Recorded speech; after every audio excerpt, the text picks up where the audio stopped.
Hello everyone. তো অনেক দিন পরে তোমাদের সাথে একটা লং ভিডিও নিয়ে চলে এসেছি। আজকে ছিল আমার বান্ধবী সৌমিলির দিদির বিয়ে। তো সেখানে আমরা সবাই মিলে চলে গেছিলাম, আর এখানে গিয়ে তো আমরা প্রচুর আনন্দ করেছি, সেটা তোমরা আগের ভিডিওতে দেখতেই পাবে। আর এই যে আমরা নয় নয় করে প্রায় 25টা ফুচকা খেয়ে ফেলেছি, আর চিকেন চাটে তো আরও খেয়েছি। আমরা সব কিছুর ভিডিও ক্লিপ নিতে পারিনি, কারণ আমরা এতটাই আড্ডা মারছিলাম।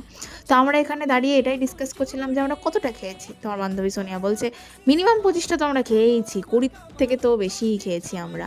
তো এবার ভাতটা কি করে খাবো সত্যিই জানি না। আইটেম প্রচুর ছিল, প্রায় 18 রকম আইটেম ছিল।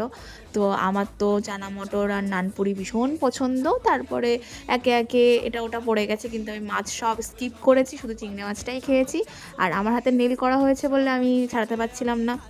তারপরে আমার বান্ধবী বলছে, আমার হাতেও তো নেল করা, তো যেহেতু আমাকে ভালোবাসে তাই ছাড়িয়ে দিচ্ছে। তারপরে এখানে বসে আমরা এত আড্ডা মেরেছি ধারণার বাইরে। আমার একটা বান্ধবী ছিল না, কারণ ওর অনেক কাজ ছিল। তো এখানে বসে আমরা এটাই ভাবছিলাম যে প্রায় 4-5 রকমের মাছ দিয়েছে, আমরা কোনো কিছুই খাইনি। তো আজকের জন্য এইটুকুই।